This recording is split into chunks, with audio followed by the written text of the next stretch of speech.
Delhi crime season 3 இதோட one line என்னன்னு பாத்தீங்க அப்படின்னா 15-16 வயசுல பொண்ணுங்களை ஒரு கேங் கடத்தி ஃபாரினுக்கு இன்டர்நேஷனல் லெவல்ல ப்ராஸ்டியூஷனுக்கும் லோக்கல்ல வயதானவர்களுக்கு காசு கொடுத்து கல்யாணம் பண்ணி வைக்கிற ஒரு மிகப்பெரிய கிரைம் நடந்துகிட்டு இருக்கு.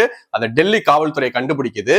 அதை அவங்களை எப்படி தடுக்கிறாங்க, இதுக்கு என்னென்ன முறைகளை கையாளுறாங்க அப்படிங்கிறதா இந்த சீரீஸோட ஒன்லைன்.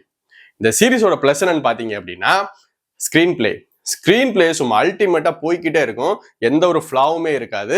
இது முழுக்க முழுக்க உண்மை சம்பவங்களை அடிப்படையா கொண்டு எடுக்கப்பட்ட ஒரு சீரீஸ். இதோட ஃபர்ஸ்ட் சீசன் பாத்தீங்க அப்படின்னா டெல்லி நிர்பயா கேஸை பத்தி எடுக்கப்பட்டது. செகண்ட் சீசன் பாத்தீங்க அப்படின்னா கச்சா பனியன்கிற கேங் கொள்ளையடிச்சுக்கிட்டு இருந்தாங்க. அவங்களை எப்படி பிடிச்சாங்கன்றத பேஸ் பண்ணி எடுக்கப்பட்டது. இப்ப மூணாவதா உமன் டிராபிகிங். இன்னொரு இதுல ஒரு முக்கியமான உண்மை சம்பவம் இருக்கு. 2012 பேபி ஃபலூக் அப்படின்ற ஒரு குழந்தை மண்டையில கடிக்கப்பட்டும் பலமா தாக்கப்பட்டும் ஹாஸ்பிட்டல் அட்மிட் செய்யப்பட்டாங்க. அந்த கேஸும் இந்த படத்துல இன்க்ளூட் பண்ணி சூப்பரா டெலிவரி பண்ணிருப்பாங்க.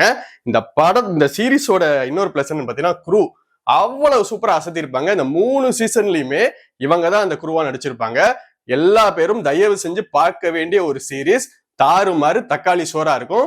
தயவு செஞ்சு அது நெட்ஃபிளிக்ஸ்ல இருக்கு, எல்லாருமே பாருங்க. இந்த வீடியோ பிடிச்சிருந்தா லைக் பண்ணுங்க, கமெண்ட் பண்ணுங்க, ஷேர் பண்ணுங்க, முக்கியமா சப்ஸ்கிரைப் பண்ணுங்க. தேங்க்யூ.